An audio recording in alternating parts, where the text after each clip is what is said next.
28 years away. The Vikings have returned. Nobody expected this.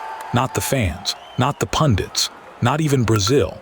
90 minutes later, the five-time champions of the world were on their knees, and Erling Haaland was wheeling away in front of a wall of red. This wasn't luck. This wasn't the referee. Norway outplayed them.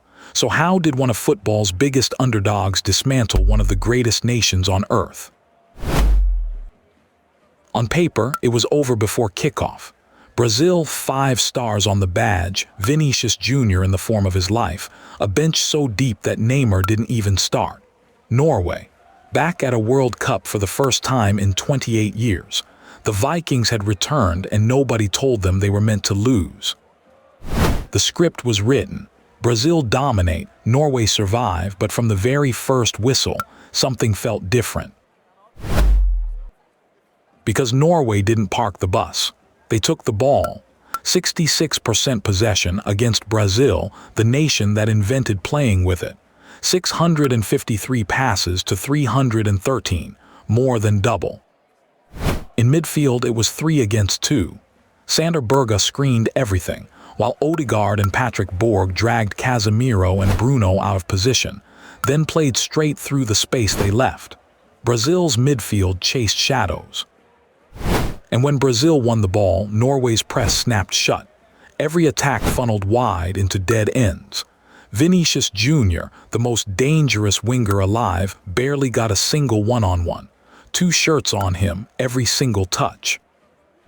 And Brazil's biggest moments slammed shut. A penalty awarded and Bruno missed it.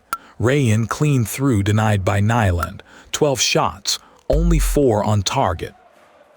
That's the mark of a great defensive plan. It doesn't stop you shooting, it stops you shooting where it matters. Norway just needed someone to punish it. They had the perfect man. Haaland spent 78 minutes doing the dirty work, pressing, dragging defenders run after run.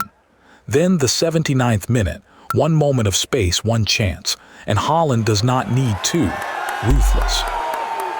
1-0. Brazil threw everything forward and Nyland saved once then again. Their last real breath smothered on the goal line. And seconds later, the other end. 90th minute, Haaland again. A brace on the biggest stage of his life. The kid who grew up watching Norway fail just buried the favorites himself. And spare a thought for Neymar. Brazil's golden child, the heir to Pelé, once the most expensive footballer alive. This was meant to be his redemption. Instead, he watched from the bench as it slipped away, stepped up in stoppage time for a penalty that meant nothing, and walked off with no trophy. Just a long way home. The eye test and the numbers tell the same story. 66% possession, double the passes, more shots on target, not a single yellow card because you don't foul when you're in control. Norway didn't get lucky. They were simply better. And maybe that's why we love this game. No badge guarantees anything. Brazil came to win it. Norway came believing, and belief won. And history will love this. The last time Norway played a World Cup, 1998, they beat Brazil then too. 28 years later, the same result.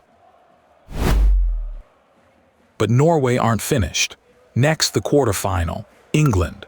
The nation that gave football to the world against the team that just humbled Brazil. 90 more minutes to shock the planet. History won't remember this as the night Brazil lost. It'll remember the night Norway proved they belong. If you enjoyed this, subscribe for more cinematic football stories and tell us in the comments, was this Norway's greatest performance ever?